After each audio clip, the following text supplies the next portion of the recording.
നടി ആക്രമിക്കപ്പെട്ട കേസിൽ അതിജീവിതയ്ക്ക് അനുകൂലമായി മൊഴി നൽകേണ്ടിയിരുന്ന ഭാമ കോടതിയിൽ മൊഴി മാറ്റിപ്പറഞ്ഞതിലൂടെ സഹപ്രവർത്തകയെ ചതിച്ചുവെന്ന് സംവിധായകൻ ബൈജു കൊട്ടാരക്കര. സിനിമയിലെ ഒരു വിഭാഗം ആളുകൾ മാത്രമാണ് അതിജീവിതയ്ക്ക് പിന്തുണ നൽകുന്നതെന്നും ഭൂരിഭാഗം പേരും പ്രതിക്കൊപ്പമാണ് നിൽക്കുന്നതെന്നും ബൈജു കൊട്ടാരക്കര ചൂണ്ടിക്കാട്ടുന്നു. ഇന്ന് വിധി വരാനിരിക്കെയാണ് ഭാമയുടെ കൂറുമാറ്റം വീണ്ടും ചർച്ചകളിൽ ഇടം നേടിയത്. ഈ തെറ്റിനുള്ള സ്വാഭാവികമായ ശിക്ഷയാണ് ഇപ്പോൾ ഭാമ അനുഭവിക്കുന്ന കരിയറിലെ തിരിച്ചടിയെന്നും ഇതാണ് താൻ ഉദ്ദേശിച്ച കാവ്യനീതിയെന്നും അദ്ദേഹം വിശദീകരിച്ചു. 2017 ആദ്യം പ്രോസിക്യൂഷൻ സാക്ഷിയായിരുന്ന നടി ഭാമ കോടതിയിൽ പിന്നീട് മൊഴി മാറ്റിയിരുന്നു. ഒരു ഓൺലൈൻ ചാനലിന് നൽകിയ അഭിമുഖത്തിലും മറ്റു ചർച്ചകളിലും ബൈജു കൊട്ടാരക്കര ഈ വിഷയം ശക്തമായി വീണ്ടും ഉന്നയിക്കുകയാണ്. കേസിൽ അതിജീവിതയ്ക്ക് നീതി ഉറപ്പാക്കാൻ സഹായിക്കേണ്ടവർ തന്നെ മൊഴി മാറ്റിപ്പറയുന്നത് വലിയ നീതികേടാണ്. മൊഴി മാറ്റിയ നടിമാർക്കെതിരെ നടപടിയെടുക്കാൻ താരസംഘടനയായ അമ്മ തയ്യാറായില്ലെന്നും ഇത് ഇരയോടുള്ള അനീതിയാണെന്നും അദ്ദേഹം ആരോപിച്ചു. ഇതോടെ ബൈജു കൊട്ടാരക്കരയുടെ ഈ വാക്കുകൾ സോഷ്യൽ മീഡിയയിൽ വലിയ ചർച്ചയായി. ഈ വിഷയത്തിൽ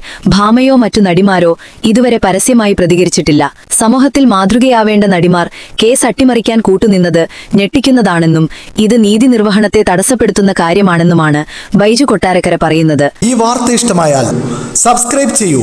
സൈബർ വിലാസം മീഡിയ നെറ്റ്വർക്ക്.